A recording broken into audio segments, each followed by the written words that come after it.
தமிழ்நாட்டில் இருக்கின்ற இந்த திராவிடியன் ஸ்டாக் போலி அரசாங்கம், மக்கள் விரோத அரசு. ஏன்னு சொன்னால், இப்போ அவர் நேற்றைய முன்தினம் இந்த ராகுல் காந்தின்னு ஒருத்தர், பாவம் அவருக்கு முழு மெடிக்கல் செக்கப்பு பண்ணணும், அந்த நிலையில் தான் இருக்கார்.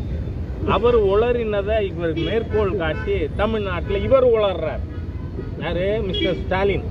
நீங்கள் பாருங்கள், ராகுல் காந்தியோட சார்ஜ் என்ன? ஒரு பிரேசிலியன் மாடல், பிரேசிலில் இருக்கக்கூடிய ஒரு மாடல். அவங்க 22 பூத்தில் ஓட்டு போட்டிருக்காங்க சொன்னாரா? அதை டெமான்ஸ்ட்ரேஷன்லாம் காட்டினார்.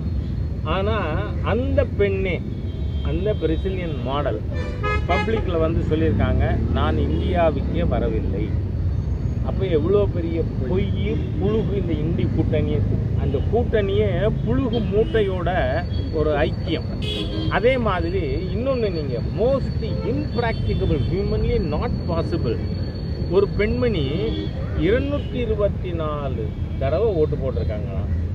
தேர்தலில் 11 மணி நேரத்தில் 3 நிமிஷத்துக்கு ஒரு ஓட்டா, அதுவும் 224 இடத்துல போயா? What is this nonsense? எதிர்கட்சிகள் அதாவது முதல்ல இதை போய் பேசுகிறாங்கன்னு நினச்சோம், இப்போ கோமாளித்தனம். ராகுல் காந்தியை விட மிகப்பெரிய அரசியல் கோமாளி வேறு யாரும் இருக்க முடியாது. ஏன்னா 224 இடத்துல ஒருத்தர் ஓட்டு போட்டிருக்காருன்னு. ஆகவே இது என்னன்னு சொன்னால், பங்களாதேஷ், நேபாள் போல் இங்கே ஒரு பொய்யான காரணத்தை வைத்து கலவரம் செய்ய இந்திய கூட்டணி முடிவு செய்திருக்கு அப்படின்னு நமக்கு தெரியுது. ஆகவே இது வன்மையாக கண்டிக்கத்தக்கது. பிளே ஸ்டோர் மற்றும் ஆப் ஸ்டோரில் இருந்து பாலிமர் செயலியை QR கோடு மூலம் பதிவிறக்கம் செய்யுங்கள். செய்திகளை உடனுக்குடன் பெறுங்கள்.